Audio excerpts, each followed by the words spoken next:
विजयनगर में गंगू नाम का व्यक्ति रहता था। उसके बारे में कहा जाता था कि वह बड़ा ही मनहूस है और जो सुबह सुबह उसकी शक्ल देख ले उसे खाना भी नसीब नहीं होता। धीरे धीरे यह बात पूरे विजयनगर में फैल गई और महाराज कृष्णदेव राय को भी इसके बारे में पता चला। उन्होंने सोचा कि उनके राज्य में इस तरह के मनहूस व्यक्ति का रहना उचित नहीं है, किंतु राजा बहुत न्यायप्रिय थे। उन्होंने पहले ये जानना चाहा कि इस बात में कितनी सच्चाई है।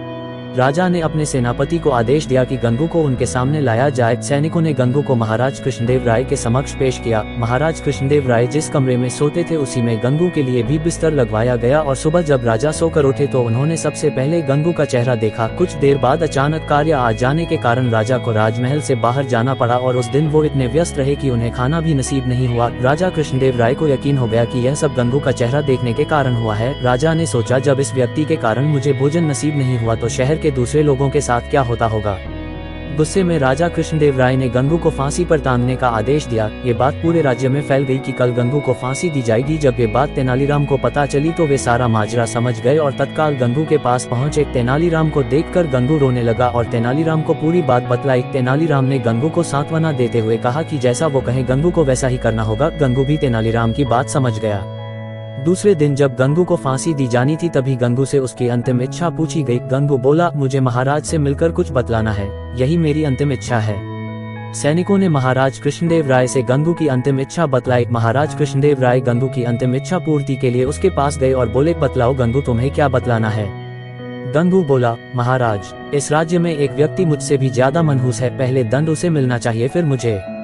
महाराज कृष्णदेव राय ने बड़े आश्चर्य से गंगू से पूछा, गंगू बतलाओ वह मनहूस व्यक्ति कौन है। गंगू बोला, महाराज, वह मनहूस व्यक्ति कोई और नहीं बल्कि इस राज्य का राजा अर्थात आप हैं। ये सुनकर महाराज कृष्णदेव राय अत्यधिक क्रोधित हुए और बोले, जानते हो गंगू तुम क्या बोल रहे हो, इसके बदले तुम्हें दंड भी मिल सकता है।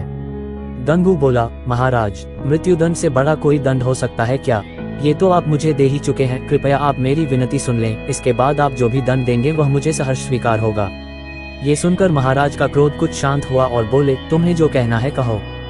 गंगू बोला, महाराज, कल सुबह जब आपने मेरा चेहरा देखा तब आपको दिन भर भोजन नहीं मिला, तब आपने मुझे मनहूस समझकर मृत्युदंड दे दिया। ठीक उसी समय कल सुबह मैंने भी आपका चेहरा देखा था और मुझे फांसी की सजा मिल गई, मतलब आप मुझसे भी ज्यादा मनहूस हुए। महाराज कृष्णदेव राय को पूरी बात समझ आ गई और उन्हें अपने निर्णय पर पछतावा हो रहा था। उन्होंने तत्काल गंगू की फांसी की सजा माफ कर दी। गंगू को अपने पास बुलाकर पूछा, गंगू, यह विचार तुम्हारे मन में कैसे आया। गंगू बोला, महाराज, मुझे तेनालीराम ने ये सब करने की सलाह दी थी।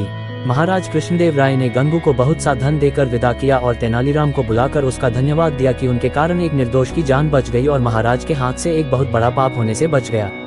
तो दोस्तों, कोई भी निर्णय हमेशा सोच समझ कर लेना चाहिए। इसी तरह की मोटिवेशनल कहानी सुनने के लिए हमारे चैनल को सब्सक्राइब कर लीजिए।